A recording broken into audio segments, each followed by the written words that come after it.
শ্রীমদ্ ভগবদ্ গীতা গ্রন্থের দশম অধ্যায়কে বিভূতি যোগ বলা হয়। এই অধ্যায়ে ভগবান শ্রীকৃষ্ণ অর্জুনকে তার মহিমা, অলৌকিক শক্তি এবং জগতের সর্বত্র বিরাজমান বিভূতিগুলির ব্যাখ্যা দিয়েছেন। শ্রীকৃষ্ণ ঘোষণা করেছেন তিনি সৃষ্টির আদি এবং অন্ত, সমস্ত জ্ঞানের উৎস এবং সর্বজীবের পরম কারণ তিনি বলেছেন, আমি সমস্ত কিছুই সৃষ্টি করেছি এবং আমার দ্বারাই সব কিছু পরিচালিত হচ্ছে। শ্রীকৃষ্ণ বলেছেন, যারা ভগবানের প্রতি সম্পূর্ণ ভক্তি এবং আশ্রয় গ্রহণ করেন তিনি তাদের আধ্যাত্মিক জ্ঞান প্রদান করেন।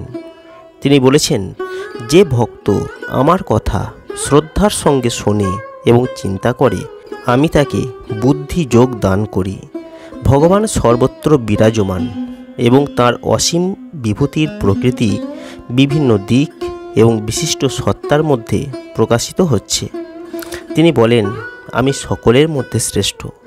যেমনভাবে ঋষিদের মধ্যে নারদ শ্রেষ্ঠ, সেনাপতিদের মধ্যে কার্তিকেয়, নদীগুলোর মধ্যে গঙ্গা, প্রাণীদের মধ্যে সিংহ, মানুষের মধ্যে রাজা, আকাশে সূর্য এবং চন্দ্র, সমস্ত ধর্মের মধ্যে সত্য, সমস্ত শক্তির মধ্যে বল, সমস্ত জ্ঞানের মধ্যে আধ্যাত্মিক জ্ঞান, তেমনিভাবে ত্রিভুবনে আমিই সত্য।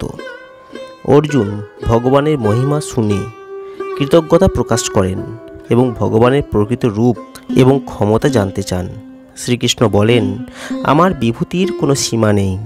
আমি শুধুমাত্র প্রধান প্রধান বিভূতিগুলোর কথা বলেছি। ভগবান সর্বত্রই বিরাজমান এবং তার শক্তি প্রতিটি সত্তার মধ্যে উপলব্ধি করা যায়।